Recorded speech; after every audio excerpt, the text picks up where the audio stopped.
Alté, Dawn of Civilization, c'est un jeu pour 2 à 4 joueurs à partir de 13 ans, pour des parties d'environ 1 heure, 1 heure et demie, on va dire. Peut-être un peu plus si vous jouez pour la première fois, en fonction du nombre de joueurs. C'est un jeu de deck building et de conquête de territoire, donc un mélange de genres, plutôt sympathique, assez épuré, vous allez voir. Je vous explique ça tout de suite. J'ai fait une mise en place pour 4 joueurs, et vous allez voir qu'en fonction du nombre de joueurs, on va pas jouer nécessairement avec tout le plateau, ni avec toutes les cartes. Pour la mise en place, justement, vous allez mettre tout d'abord le plateau au centre de la table et vous allez commencer à mettre des petits jetons de conquête sur les différents territoires. Donc le plateau, il est composé de différentes régions qui sont bien identifiées par des couleurs différentes. Vous avez les montagnes, les collines, les champs, les forêts et éventuellement donc les lacs et les rivières. Vous allez commencer par prendre tous les jetons conquête de valeur 3, les mélanger et en poser un face visible sur chacune des montagnes. Donc vous avez en tout 5 montagnes. Vous mettez les jetons de valeur 3 dessus. Ensuite, vous défaussez les autres jetons de valeur 3 qui vous restent, et vous prenez tous les autres jetons, donc ceux de valeur 2 et de valeur 1, vous les mélangez, et vous en placez un face visible sur chacune des autres régions. Il faut qu'il y ait un jeton par région au début de la partie. Vous allez ensuite, pour une partie à 4 joueurs, mettre des petits fanions de points de victoire sur les 3 montagnes de la ligne centrale ici. Ce sont des régions qui vaudront un peu plus de points. Et enfin, vous allez déterminer un premier joueur. Ce joueur-là va récupérer le marqueur premier joueur et va décider de quelle faction il veut utiliser. Il y a 4 factions dans le jeu, les bleus, les verts, les jaunes et les rouges. Chaque faction a son petit deck de cartes de départ. Donc vous allez avoir le petit symbole en haut ici là qui vous dit de quelle couleur il est. Et ces cartes-là, elles sont légèrement asymétriques. Vous n'allez pas avoir exactement les mêmes cartes dans chacune des factions. Il y en a une qui sera plus axée bataille, l'autre développement. Enfin, ce sera bon, c'est assez léger, mais ça fait une petite asymétrie au début. Donc le premier joueur choisit sa faction, sa couleur en début de partie, puis dans le sens aiguille d'une montre, les autres joueurs choisissent aussi leur faction, et ensuite, dans le sens inverse des aiguilles d'une montre, chaque joueur va décider de sa région de départ. Sa région de départ, on vous conseille à 4 joueurs d'utiliser les 4 angles du plateau, donc les 4 plaines. Ce sera nécessairement des plaines, les régions de départ, et vous les choisirez donc en fonction peut-être des jetons qui seront placés autour de vous, ou de différentes stratégies. Vous placerez donc un premier village dans une de ces régions, et donc je vous dis dans le sens inverse des aiguilles du monde, donc le dernier joueur va se placer en premier, puis l'avant-dernier, et jusqu'au premier qui se placera en dernier. Ces petits jetons donc de village, vous en avez en tout 15 chacun, et c'est ce qui va déclencher la fin de partie. C'est dès qu'un joueur aura réussi à placer ces 15 jetons, ce sera le dernier tour, et ensuite il y aura un décompte de fin. Donc chaque joueur évidemment récupère ses jetons, récupère son deck de cartes et se positionne. Donc ça c'est pour une partie à 4 joueurs. Si vous jouez à 3 joueurs, on vous conseille d'utiliser uniquement la partie droite du plateau, d'utiliser tout le plateau sauf cette zone ici. Cette zone ici, tout simplement vous allez retourner les jetons face cachée pour dire qu'elle n'est pas accessible et vous commencerez éventuellement aux 3 autres angles. Vous pouvez aussi plus tard partir de plaines différentes. Ça c'est vraiment pour la mise en place pour les premières parties qu'on vous conseille de faire ça. Si vous jouez par contre à 2 joueurs, là c'est toute la partie gauche du plateau qui sera pas accessible. Donc c'est de la rivière ici, enfin on suit la rivière ici là, et ça délimite la zone jouable à droite et la zone non jouable à gauche. Là encore, vous retournerez les marqueurs de la zone non jouable pour dire que ce n'est pas accessible, et vous commencerez donc ici. Quand vous jouez à 2, il y aura que cette montagne qui aura un marqueur. Quand vous jouez à 3, il y aura cette montagne et celle-ci qui aura un marqueur supplémentaire. Donc voilà pour le plateau et pour la mise en place de départ. Ensuite, il va falloir mettre en place les cartes. Donc les cartes, vous allez avoir un pool de cartes commun ici, qui seront toujours les mêmes à chaque partie.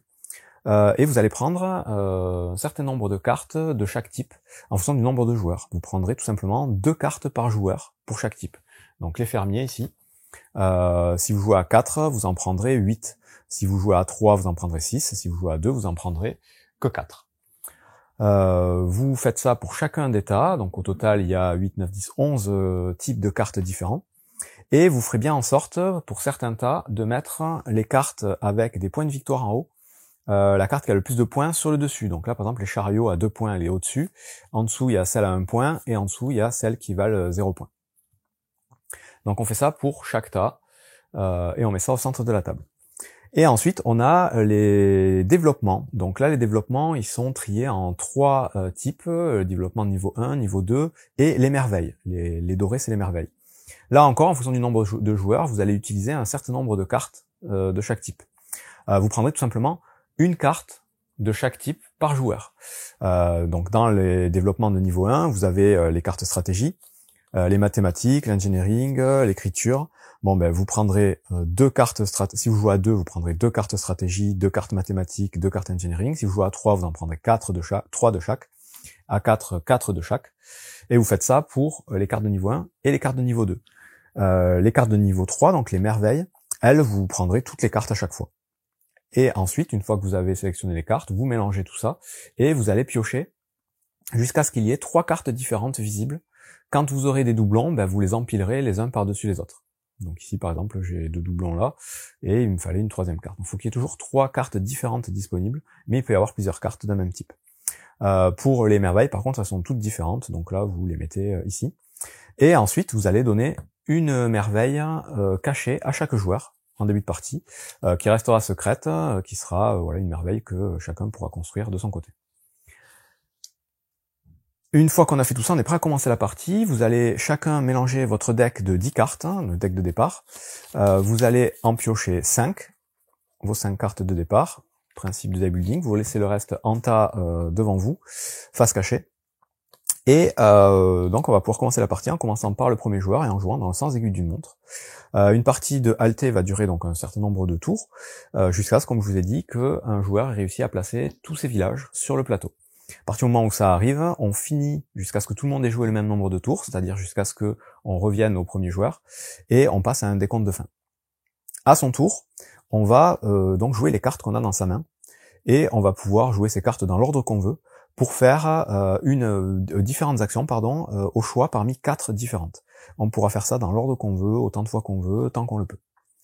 La première action, ça va être de récolter des ressources. Donc dans le jeu, je vous l'ai pas dit, mais il y a un certain nombre de ressources. Il y en a 5 différentes. Vous avez le métal, vous avez la nourriture, vous avez la pierre, vous avez la civilisation, vous avez les arbres, ou le bois. Vous avez aussi des pièces de monnaie. Ça, c'est une petite variante. Vous pourrez jouer avec ou pas, je vous explique après à quoi ça sert. Ça, ce sont les jetons de mise en place, ils sont déjà en place. Donc, comme je vous dis, à votre tour, vous jouez les cartes dans l'ordre que vous voulez devant vous, et vous faites ce qui est marqué dessus. Donc, généralement, les cartes, leurs effets sont marqués en bas, tout simplement. Et vous allez voir, c'est des effets très simples. Il y a quasiment pas de texte sur les cartes, et c'est un jeu vraiment, comme je vous disais, assez épuré, assez facile à jouer. Donc, quand vous avez un symbole de ressource, tout simplement, vous gagnez cette ressource. Ça, c'est facile. Là, j'ai une pomme, je gagne une pomme. Quand vous avez des symboles avec des emplacements, avec des petits carrés comme ça, c'est des cartes sur lesquelles vous allez pouvoir placer des ressources. Donc là, par exemple, mon chasseur, ici, me rapporte une pomme. Je peux jouer cette autre carte de ma main et mettre ma pomme directement là-dessus pour commencer à construire mon village. Donc ça, c'est une carte village. Ces cartes-là, qui vont avoir des symboles dessus, il y en a de 2 types. Il y a celles qui vont nécessiter de collecter les ressources, et il y a celles qui vont permettre de stocker les ressources, store. Donc là, celle-là par exemple, je pourrais mettre ma ressource là-dessus, ça me permet de stocker cette ressource et de la garder pour le tour d'après. Si je la mets ici, c'est pour construire un village. Évidemment, ces cartes-là, elles vont rester en jeu d'un tour à l'autre, jusqu'à ce que vous les utilisiez. Donc là, le village, il sera utilisé automatiquement quand vous aurez placé les 2 ressources dessus. Quand vous placez vos 2 ressources, tout de suite, vous ferez l'action qui est marquée dessus, et la carte sera défaussée. Le Spell Weaver, ici, il sera utilisé dès lors que vous utiliserez la ressource qui est stockée dessus pour faire quelque chose avec. Vous défausserez à ce moment-là la carte. Donc, on peut récolter des ressources, on peut mettre des ressources sur des cartes pour construire, comme ici, on peut mettre des ressources sur des cartes pour les stocker, pour les garder pour les tours d'après, les utiliser ensuite. De temps en temps, on a des traits entre 2 choses sur le bandeau en bas, c'est qu'on choisit l'un ou l'autre. Donc là, on peut jouer cette carte pour stocker et la laisser devant nous face visible, ou alors on peut la jouer tout de suite pour gagner une ressource de civilisation, et dans ce cas-là, la carte est défaussée. On va aussi avoir des cartes pour faire des batailles et pour se défendre. Et enfin, on va avoir des cartes qui vont nous permettre de produire des choses. Donc les cartes qu'on n'a pas dans notre main de départ nécessairement. Celle-là, par exemple, c'est soit je gagne un caillou tout de suite, soit je produis 2 cailloux si j'ai une maison, un village, dans une montagne. Donc si j'utilise une montagne avec un village, je peux produire 2 cailloux. Donc là, le principe, il est simple, des cartes comme ça. Admettons, j'ai ça, et j'ai ces 2 cartes. Si je joue ces 2 cartes, il y en a une qui me permettra de produire parce que j'ai un village dans les montagnes, donc je gagnerai 2 cailloux. L'autre, par contre, je pourrais pas réutiliser le même village. Donc là, l'autre me fera juste gagner un caillou supplémentaire. Par contre, si je me retrouve avec 2 villages dans une montagne, ben dans ce cas-là, je peux utiliser mes 2 villages pour produire 4 cailloux. C'est comme ça que ça va marcher la production.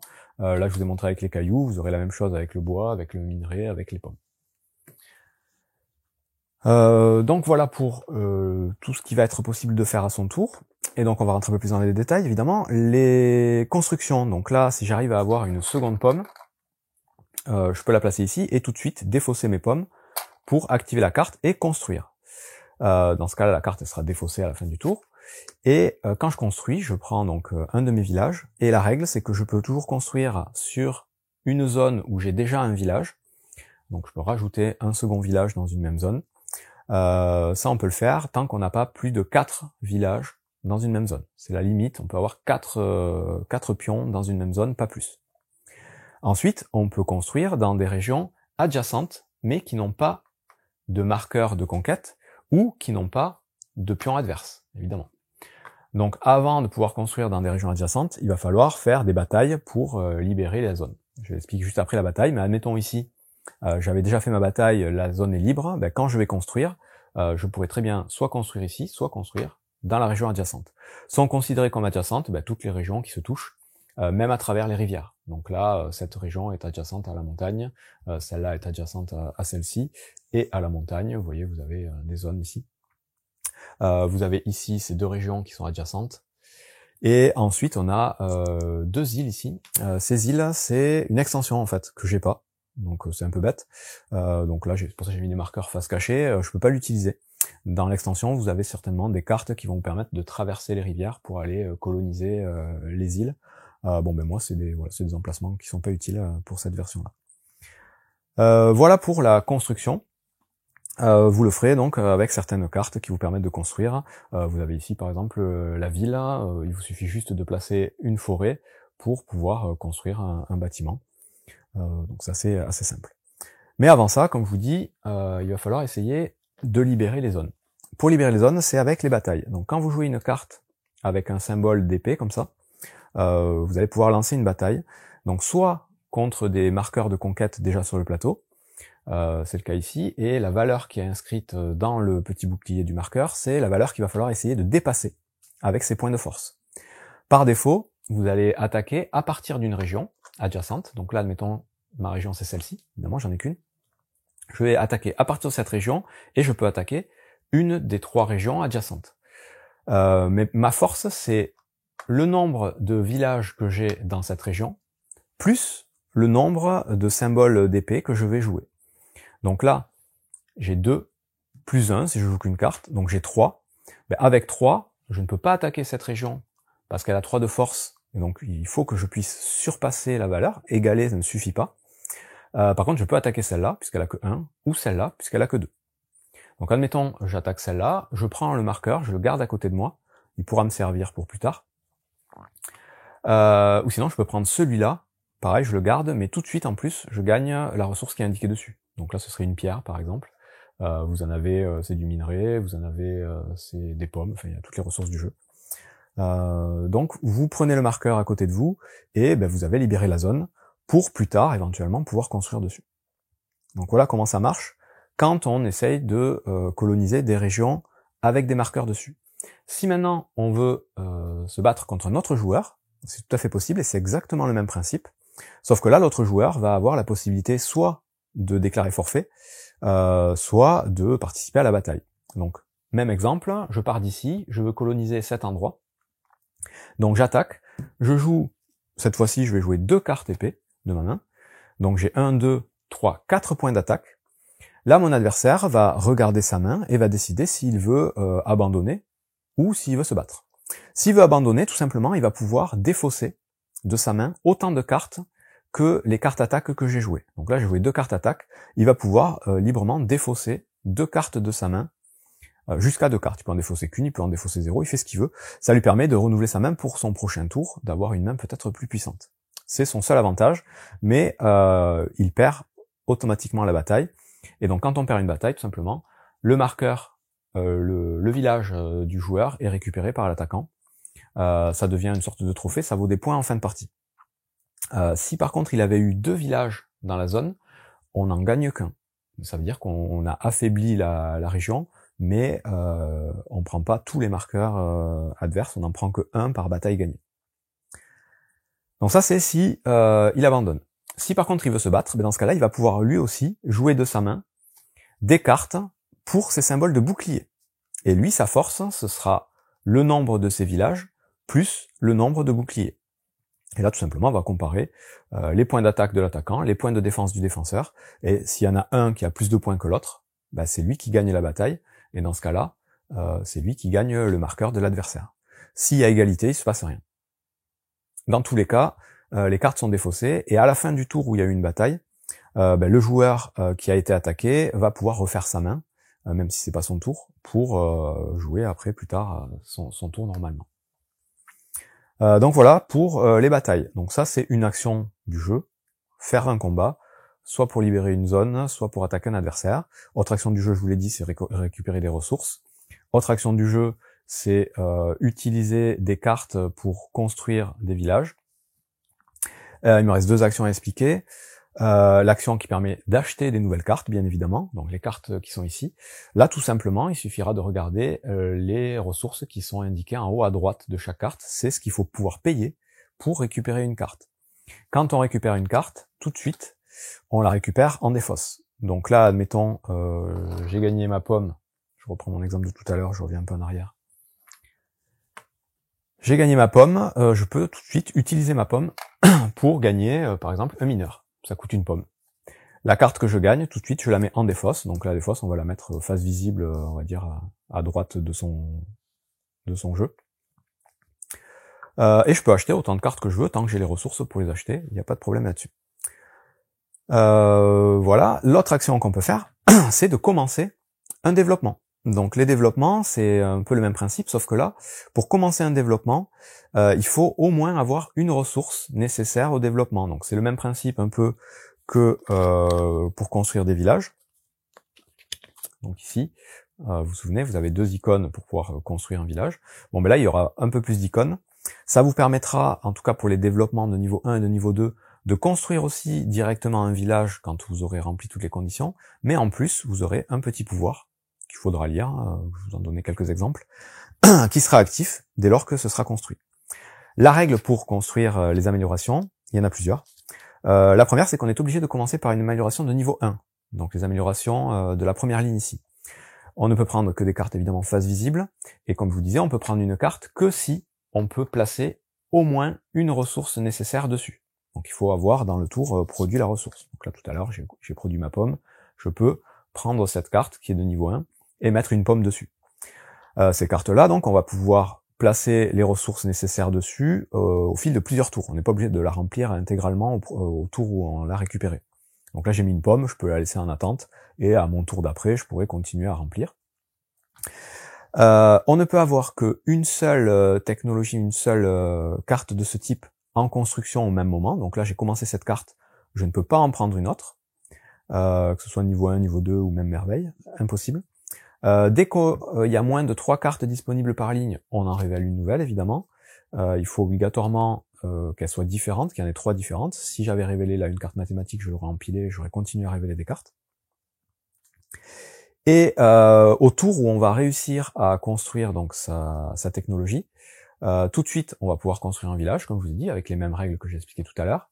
Et en plus, on gagnera le petit pouvoir qui est indiqué dessus. Donc là, celui-là, il y a un petit infini, c'est un pouvoir permanent. À partir du moment où je l'aurai construit, je laisse la carte devant moi, et j'ai un bouclier automatique à chaque fois que je vais me défendre.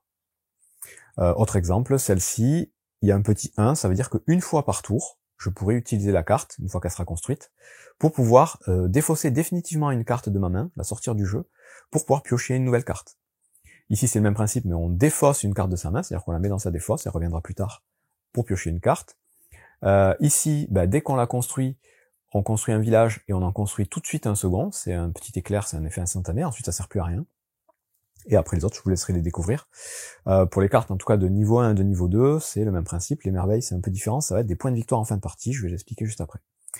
Donc une fois que j'aurai construit une technologie de niveau 1, je pourrais mettre en construction une deuxième technologie, et donc là j'aurai le choix de soit reprendre une technologie de niveau 1, soit prendre une technologie de niveau 2. La règle, c'est qu'on ne peut avoir une technologie de niveau supérieur que si on a au moins autant de cartes de niveau inférieur. C'est pas très clair, je reprends. Là j'ai une carte de niveau 1, je peux construire une carte de niveau 2. Quand ma carte de niveau 2 sera construite, j'aurai 2 cartes. Je ne pourrai pas reprendre une carte de niveau 2. Il faudra d'abord que j'ai une seconde carte de niveau 1 pour pouvoir avoir une seconde carte de niveau 2. Et même principe pour les merveilles. Avant de pouvoir construire sa première merveille, il faut au moins une carte de niveau 1 et une carte de niveau 2 pour avoir sa carte de niveau 3. Et si je veux construire une seconde merveille, il me faudra 2 cartes de niveau 1, 2 cartes de niveau 2, et comme ça je pourrai avoir ma deuxième carte de niveau 3.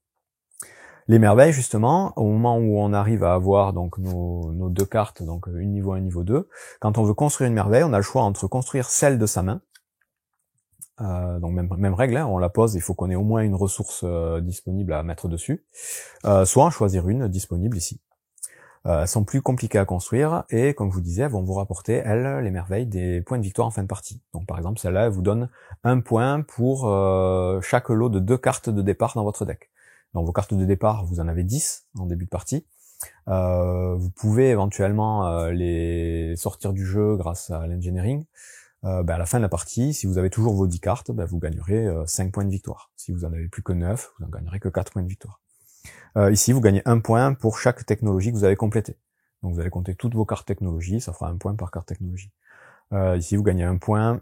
Pour chacun de vos territoires, vous avez 2 villages. Donc chaque territoire, à la fin de la partie, vous aurez 2 villages, vous ferez marquer 1 point. Donc voilà un peu des exemples de ce qui va pouvoir se passer. On a fait le tour, je crois, de toutes les actions qu'on va pouvoir faire à son tour, et comme je vous dis, on fait ça dans l'ordre qu'on veut. On peut jouer une carte, acheter une carte, la mettre en défausse, jouer une autre carte pour lancer un combat, faire son combat, puis jouer une autre carte pour acheter encore une nouvelle carte. On fait ça jusqu'à ce que on ait utilisé les cartes qu'on a dans notre main en début de partie, en début de manche en tout cas. Une fois qu'on n'a plus rien à faire, on va défausser toutes les cartes qu'on a utilisées, sauf évidemment les cartes technologie ou les cartes qui sont encore en construction. Mais toutes les cartes qu'on a jouées, et même toutes les cartes qui nous restent en main, partent en défausse, et on repioche tout de suite notre main de 5 cartes, par défaut. Vous allez avoir des technologies qui vont permettre de piocher plus, éventuellement. Et c'est au joueur suivant, dans le sens d'une montre, de faire son tour. Il a ses 5 cartes en main, il va jouer ses cartes, il va récupérer des trucs, construire des choses, et se développer petit à petit sur le terrain. Et on fait ça jusqu'à ce que, je vous ai dit, un joueur ait réussi à placer tous ses villages sur le plateau. Une fois que c'est fait, on passe un décompte de fin. Faut que tout le monde ait joué le même nombre de tours, hein, je vous ai dit. Et au décompte de fin, vous allez avoir un petit bloc-notes qui va vous permettre de marquer les points. Pour marquer les points, c'est simple. Vous allez regarder vos cartes technologie en jeu. Les cartes, les cartes technologie, les cartes d'avancée ici. Elles valent des points, donc c'est les petits fanions roses. Valent toutes par défaut 1 point. Donc vous marquez 1 point par carte, plus les points des technologies niveau 3, des merveilles. Et si vous avez réussi à construire la merveille que vous aviez en début de partie personnelle, ça vous fait 3 points supplémentaires. Donc ça, c'est la première ligne, c'est les points des technologies, donc niveau 1, niveau 2, niveau 3. Ensuite, vous allez marquer les points pour toutes les cartes que vous avez dans votre deck, sur lesquelles il y a des points de victoire. Donc les cartes que vous aurez achetées nécessairement, parce que les cartes de départ n'ont pas de points de victoire. Donc ces cartes-là vont vous faire marquer les points qu'il y a marqués dessus, si vous les avez récupérés. Donc là, c'est le premier à récupérer une carte, marquera plus de points que les autres. Ensuite, vous allez marquer des points pour chaque région dans laquelle vous avez un village. Chaque région dans laquelle vous avez un village, vous fait marquer 1 point, tout simplement. Ensuite, vous allez marquer des points pour chaque village que vous aurez réussi à prendre à vos adversaires. Donc c'est 1 point par village pris. Et ensuite, vous allez regarder tous les jetons de conquêtes que vous avez récupérées, vous allez additionner leurs valeurs, diviser par 3, et ça vous donnera un certain nombre de points. Vous faites le total de tous ces points, et le joueur qui en a le plus est déclaré vainqueur. En cas d'égalité, on regarde les points dans l'ordre en fait. Celui qui aura le plus de points dans les technologies sera déclaré vainqueur. S'il y a encore égalité, ce sera celui qui a le plus de points dans les cartes, puis celui qui aura le plus de points dans les territoires, et ainsi de suite. Donc ça cassera nécessairement l'égalité à un moment ou à un autre. Voilà, c'est tout pour Alté, donc un simple jeu, comme je vous ai dit, de deck building, comme on connaît déjà, hein, un marché de cartes, des cartes pour attaquer, des cartes pour produire des ressources, pour acheter de nouvelles cartes, puis des petites merveilles à construire éventuellement, et ce petit plateau qu'il va falloir essayer de conquérir petit à petit pour marquer un maximum de points. C'est efficace, ça fonctionne bien, c'est épuré, c'est simple à expliquer, simple à jouer. Après, je pense que ce sera un peu répétitif parce que, comme je vous ai dit, vous jouez à chaque fois avec toutes les cartes du jeu. Donc il n'y aura pas de grosses surprises, et les cartes sont quand même assez simples, il n'y a pas de gros combos ou de grosses montées en puissance dans le jeu. C'est le seul petit défaut. Après, il y a cette histoire d'extension qui est pas inclus dans le jeu, qui est un peu dommage. Mais malgré tout, voilà, c'est un jeu sympathique qui arrive en français, je crois, à la rentrée là en 2025. Jeu de Paolo Mori, au passage. Plutôt pas mal. Bon jeu.